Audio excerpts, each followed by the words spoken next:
Hi guys, welcome to a tutorial on the low voltage differential signaling.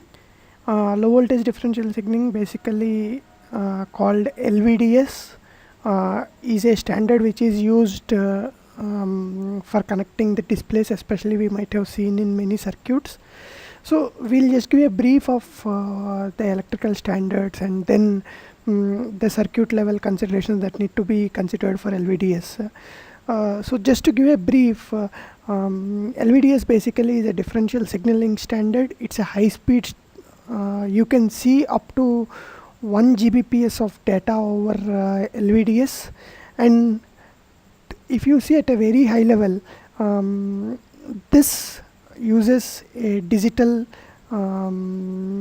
signal, it carries a digital signal basically using analog methods. That's how we have to define LVDS. So LVDS, basically the name itself says low voltage, DS is the differential signal, so it's a differential signal. You could see here LVDS interface, where it's a differential interface. When you say differential, there would be a positive and negative signal that would be associated. So for every signal there would be, like example, if you take transmitter, TX plus and TX minus would be there, and then at the receiver side you would have a termination resistor. This is how the LVDS topology looks like. So one question that might arise is what kind of signals could be there in a LVDS topology. So it could be a control signal, it could be a data signal, it could be a clock signal, and there could be multiple of these signals that could be present in an interface. So to define LVDS, basically it's a physical standard. So when you say physical standard, definitely there would be voltages associated with it, and the electrical specifications, and then as you see, this is a serial interface, differential interface. When you transmit some data, the data is read as a difference of these two signals at the receiver. That's how the LVDS works. So why do we use LVDS? So the major reason for using LVDS is that it has a very low power consumption because it's a low voltage. And then one of the major advantages is that the current is fixed. Like when a data is being transmitted from the transmitter to the receiver, there is a constant current source that is at the transmitter, which limits the current. So the current, as per the standard, is limited to 3.5 milliamps. So what we can say is, irrespective of data rate, like you increase the data rate from 100 megahertz to 600 megahertz, there would be a constant current. That means the power dissipation is constant, and definitely the current that is being pulled out of the decoupling caps is also less. So which means it has a low power dissipation because of the voltage levels and the power levels, very less load on the decoupling caps, and then definitely, as we said, it can carry up to Mbps of data, hundreds of Mbps of data. So the bandwidth is high and it is going to carry high speed data. The noise is very less because it's a differential signal, and then zero common mode noise. Definitely you could expect the common mode noise to be zero. And then to be said, because it's a differential interface and a serial interface, the interface would be very simple, and sometimes you don't need a termination. Most of the receiver devices come up with an internal inbuilt termination. So these are all the advantages of LVDS that you could see, and further, these are the electrical standards. So one of the major advantage of LVDS is that you have signals that are varied across different voltage levels, name it 1.8, 2.5, 3.35 volts. So that is the advantage of LVDS. And then as we said, because there is a 100 ohm termination at the resistor and there is a current of 3.5 milliamps that is flowing from the transmitter, so the differential voltage that is seen across the receiver is 350 millivolt. The common mode voltage is 1.2 volt. As we said, current is 3.5 milliamps, and the termination resistor could vary from 100 to 120 ohms.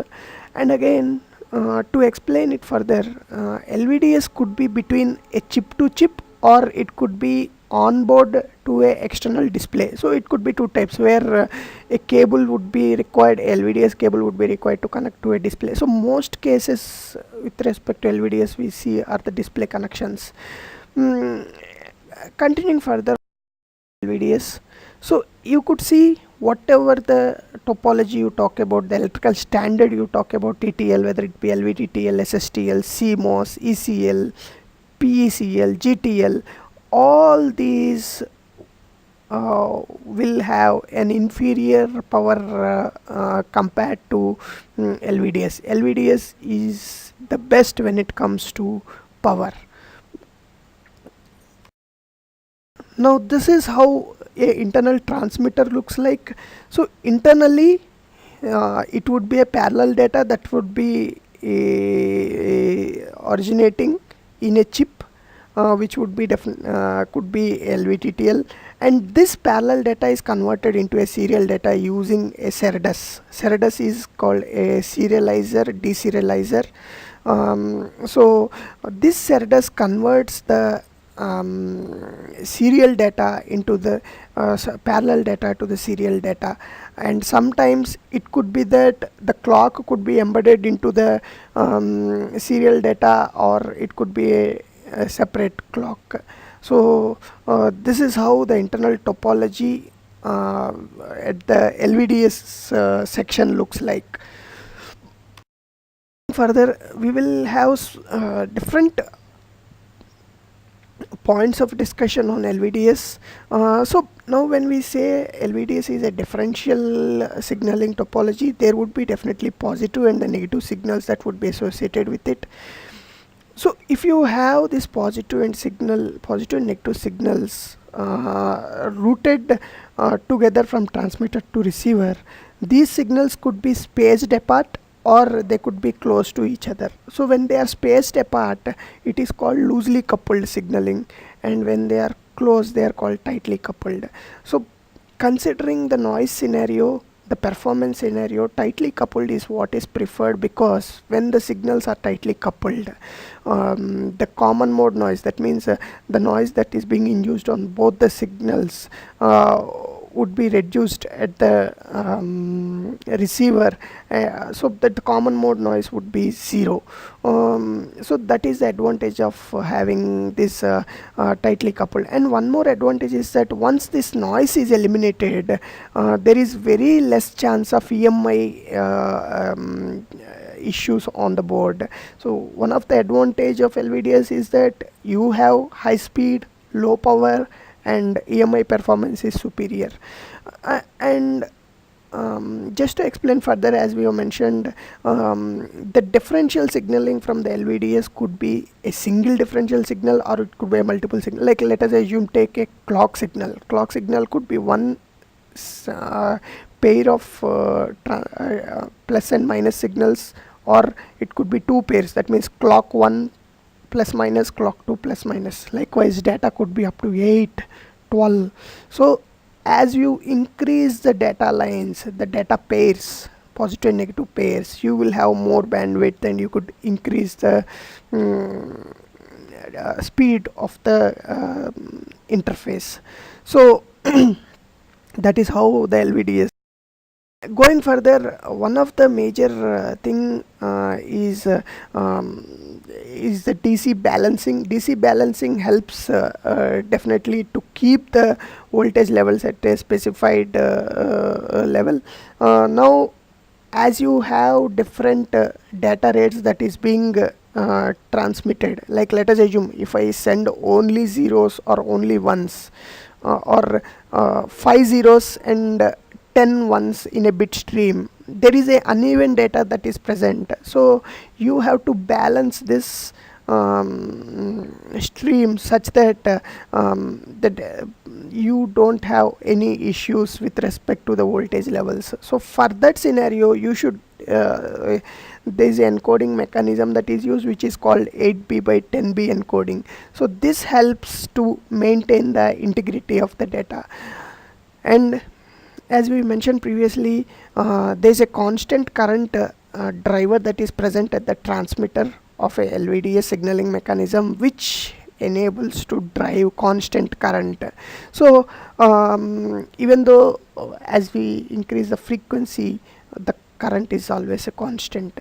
Now generally when a designer designs his data, or while he is testing, there might be a chance that the signals might be shorted by mistake. So when LVDS signals, whatever may be the signal, are shorted, there is very less chance that it either damages the transmitter or the receiver, because the current that is sourced out of the transmitter is always restricted, because it's a constant current source, so the damage is very less. So one of the example we could talk about is PCI Express, which is example of.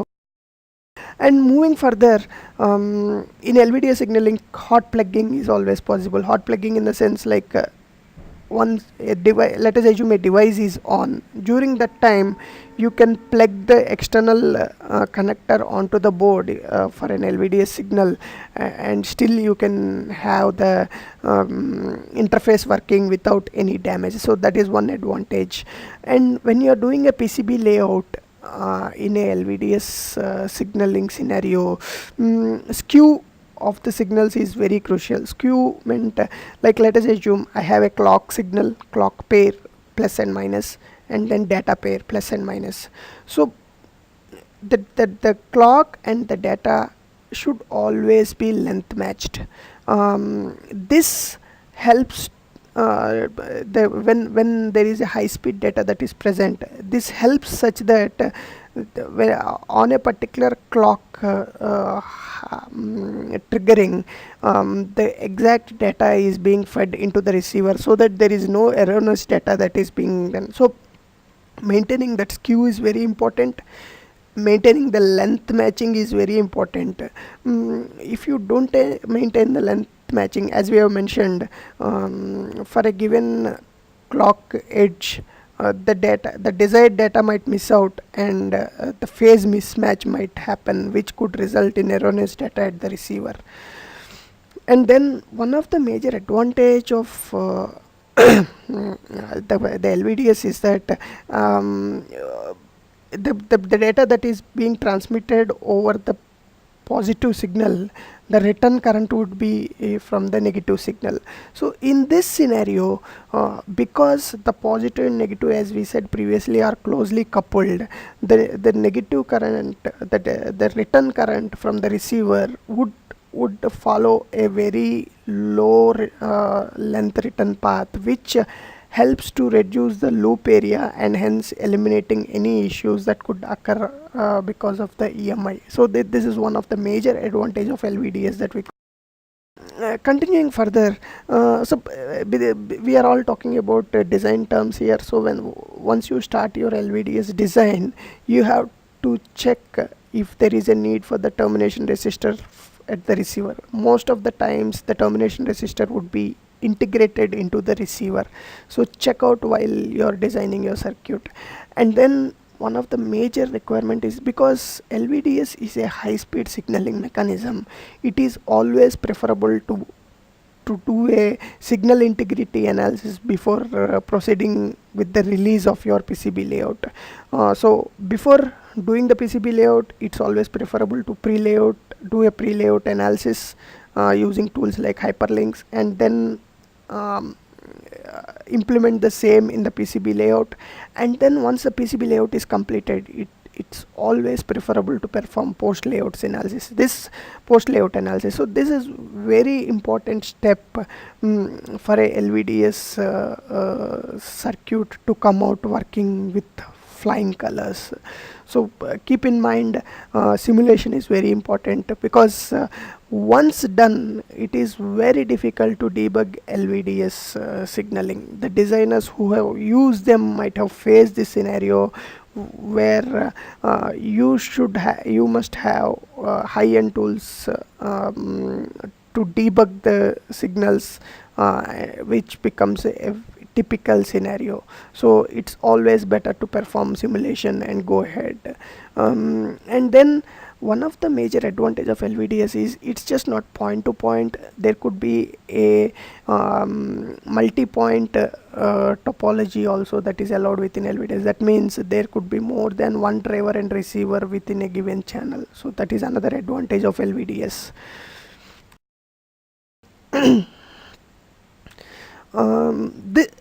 This is one example. Like if you want to connect a display to your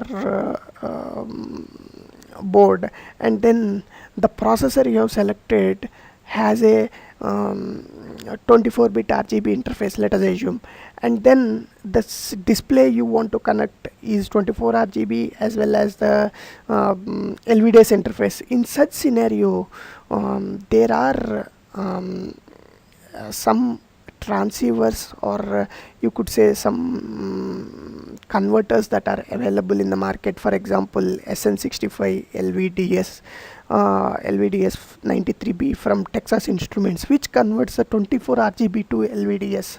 So if you have a processor which supports only 24-bit RGB, use this converter to have LVDS output from it, so that you can interface it to the LVDS display. So this is one design thing that you can implement in your circuit based on the. Continuing further, we have just taken a scenario of a processor here, which is a IMS6 solo processor from Freescale, which has a internal LVDS plus 5. That means the output is a direct LVDS signal which can be used to connect to your display. So this, if you see, there are 3 LVDS ports. One port will work up to 165 megapixels per second, and there are 2 ports which can work up to 85 megapixels per second. So based on this, you can connect your display resolution as per your requirement. For the just to explain further, IMS6 Solo has a LVDS bridge which can operate up to 600 of megahertz, and then this LVDS display bridge gives out 1 clock pair and 4 data pairs, and each data pair will have positive and the negative signals. So that means 4 data pairs and 1 clock pair forms the LVDS signal here. In the Solo, if you see the electrical parameters, you could see here previously we were discussing regarding the differential